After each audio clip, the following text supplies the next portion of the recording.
Me. Happy Valentine's. Dead ma.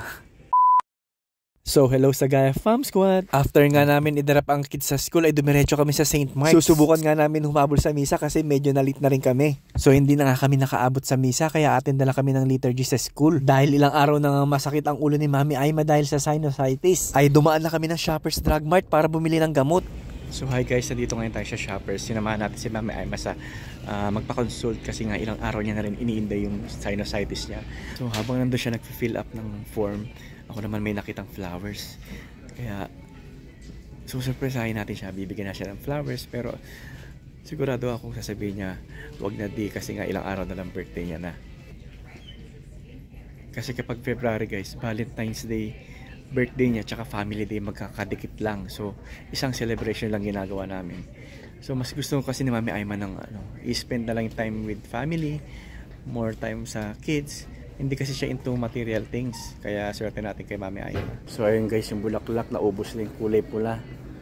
Ito na lang pink ang kukunin natin.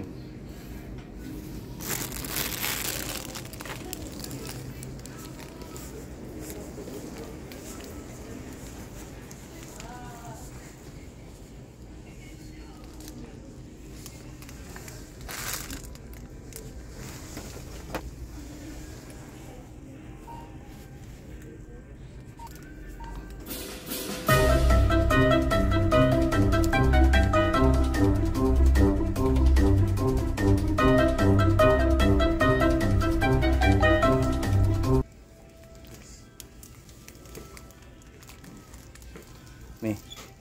Happy Valentine's. Dead ma. Me. Happy Valentine's. I love you. Balik mo na yan. Hindi mo pa kabayad. Balik mo. Sa birthday ko na din. Sarang-isahan na din.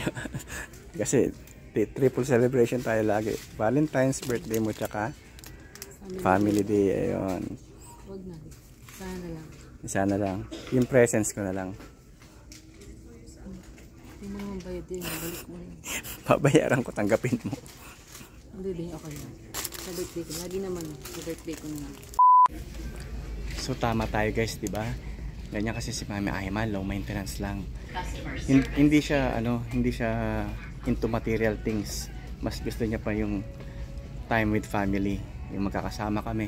Kasi magkakasabay nga naman yung event dito yung Valentine's, birthday niya, tsaka family day. So kumbaga sa isang bagsak na lang. Pero syempre guys, bibilihan pa rin natin siya ng flowers sa araw ng birthday niya na lang. So yun. After nga ma-check ni Mami Aima, ay dumiretso na kami sa Light of Christ School. Hi!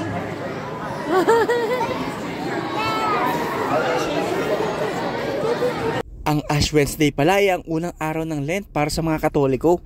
At nagsisimbolo ito ng repentance and faith, o yung paghingi natin ng mga kapatawaran sa mga nagawa nating kasalanan. Ang abo pala ay nagsisimbolize ng ating mortality, na ang ibig sabihin ay nanggaling tayo sa abo, babalik tayo rin sa abo.